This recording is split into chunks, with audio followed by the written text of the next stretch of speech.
Hey there, pirates. Welcome aboard the Anime No Mi channel. The manga has finally dropped more concrete clues about what's always been one of the biggest mysteries in One Piece, the true origin of Blackbeard and what exactly lies in Roxy Xebec's past. Starting from chapter 1155, when we see Rox himself meeting Imu during an ancient reverie, and even more importantly, declaring that he would return to me, it's clear what he meant. It wasn't just a typical threat for revenge or an empty promise. It was literal. Maybe he already knew there was a way for him to come back, and maybe that method had been part of his plan since he was still alive. The Ope Ope no Mi. And that's when things start to get interesting. The Ope Ope no Mi isn't just any devil fruit. It's one of the rare few whose powers seem to go beyond the normal rules of the Akuma no Mi. It doesn't just let you operate on any part of the body, heal wounds, or move hearts. It also has a legendary ability known as the Perpetual Youth Operation, which allows the user to transfer their soul into another body in exchange for their own life. But what if that price was bypassed by someone like Xebec, who was already known for breaking every rule? We know Xebec's past was full of secrets. Even though Whitebeard, Garp, and Sengoku all knew about him, no one ever said he had a son. And when Blackbeard appears, who would theoretically be that son? No one links the two. Not even Garp, who fought against Xebec. And that's exactly where my theory starts. Blackbeard isn't Rox's son, he is Rox. In chapter 1155, we see Rox's face, and it's identical to Teach's. That's no small detail. Oda wouldn't do that for no reason. That alone breaks the idea of a father-son connection and raises something even more dangerous. Maybe their faces are the same because their souls are the same. And that's where Law's fruit comes in. It's possible that the Ope Ope no Mi was found by Xebec long before Law was born, and long before it ended up with Don Quixote Rocinante. The fruit is legendary and has existed for centuries, so why not assume Rox got his hands on it for a bigger plan? Maybe he had a doctor as a subordinate, or forced an Ope Ope user to perform the soul transfer before he died during the battle with Roger and Garp. When he told Imu that he'd return, he wasn't speaking metaphorically or symbolically. He meant it literally. He would place his soul into a new body and be reborn. And maybe the chosen body wasn't just random. Blackbeard has been known since childhood as someone weird. He doesn't sleep, has a different body, and even Shanks said he wasn't a normal human. In chapter 434, Buggy even says that Teach has an abnormal body, which explains how he can have two devil fruits, something that breaks the known rules. Now let's connect the dots. If Rox's soul was transferred into a young body, maybe an orphan or one specially prepared using the Ope Ope no Mi, the result would be a strange being, a body containing more than one soul, or in Blackbeard's case, a powerful soul that's still regenerating and reshaping the body in its own image. That would also explain how he got into Whitebeard's crew so easily. Whitebeard knew Xebec. He would have recognized it if Teach were Xebec's son. So what happens? He says nothing. He doesn't warn Ace or anyone else. Maybe because he didn't notice. Or worse, maybe he did notice and stayed silent. Just imagine the shock. Whitebeard realizes that Xebec's spirit is still alive and reincarnated. Maybe that's why Ace was so quick to want to fight Teach. Maybe Whitebeard even encouraged it. It was the only way to confirm if it was really true.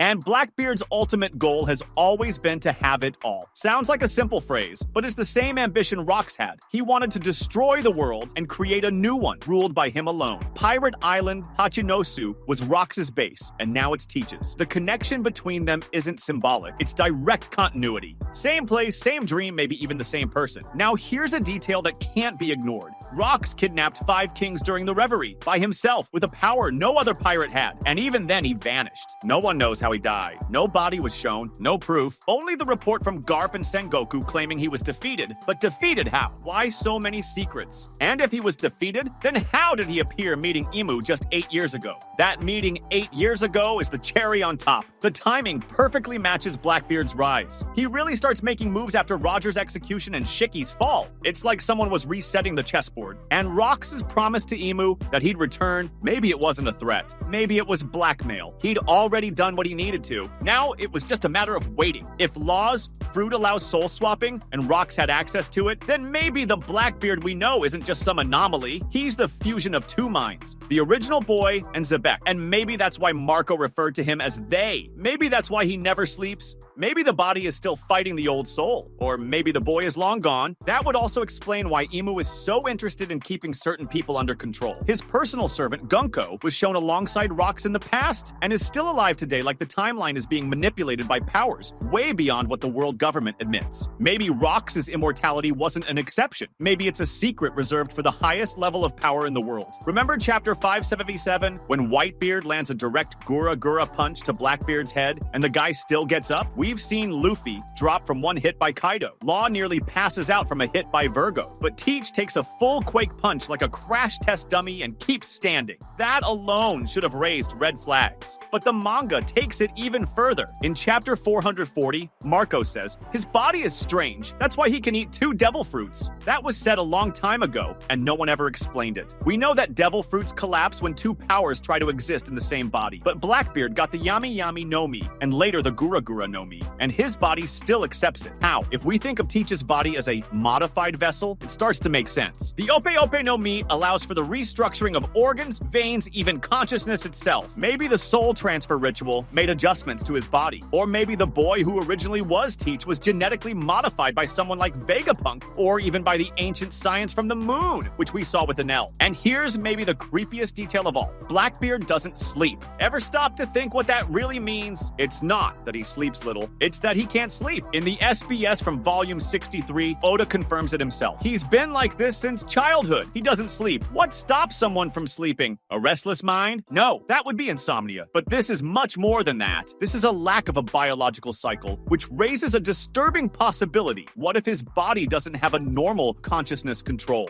What if his soul is unstable? Or worse, what if there are 2 souls inside one body? Now let's look at the spiritual side. Teach shows up wearing a dark cloak with a face eerily similar to Xebec's. He uses darkness. The Yami Yami no Mi is the fruit that absorbs everything light, heat, even other devil fruits. It's like the universe is screaming at us. This guy is a black hole, not just physically, but symbolically too. A black hole where nothing escapes, where everything vanishes. Maybe not even the original soul of the body he stole managed to get out. And if that's true, then we need to go back and remember why Garp never said anything. Garp knew Xebec. He fought against him. And Garp also knows Blackbeard. Even when they clash in Hachinosu, Garp doesn't seem to recognize his old rival's presence inside Teach's body. Maybe because he doesn't believe it's possible. Maybe because he feels it, but doesn't understand. Or maybe because Blackbeard himself isn't fully Xebec yet. He's becoming him. In chapter 1059, when Teach tries to get Hancock's Seraphim, what he's really after is the old system of power. He's not looking for something new. He's trying to rebuild the old world. The world of monsters. The world of Rox D. Xebec.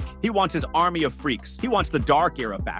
And that's why I believe his plan goes far beyond becoming the Pirate King. He wants to be the center of the world. He wants to replace Imu. He wants to destroy the current world, just like Xebec did, and create a new one. One where he rules. Absolutely. And the worst part? He might already know enough about the Ope Ope no Mi to actually pull it off. After all, we don't know where the Ope Ope no Mi is right now. Did Law survive? Is he alive? Is the fruit in marine hands? Was it stolen? No one knows, but if that fruit is still out there, Blackbeard will come for it again. Maybe to finish the ritual he started decades ago. And honestly, the end of One Piece might depend on this. Luffy might not just be fighting a man who wants to be the Pirate King. He might be up against a spirit from the past. One that was once defeated by Roger and Garp, but has now returned in a new body with new allies and with a plan involving soul manipulation, government destruction, and the control of the very concept of light and darkness. And here, we were thinking it would all end with punches and hockey. That was today's content. We hope you liked it and want to share your opinion on the subject. Don't forget to share the video, give it a thumbs up, and I'll see you in the next video. Take care and stay amazing.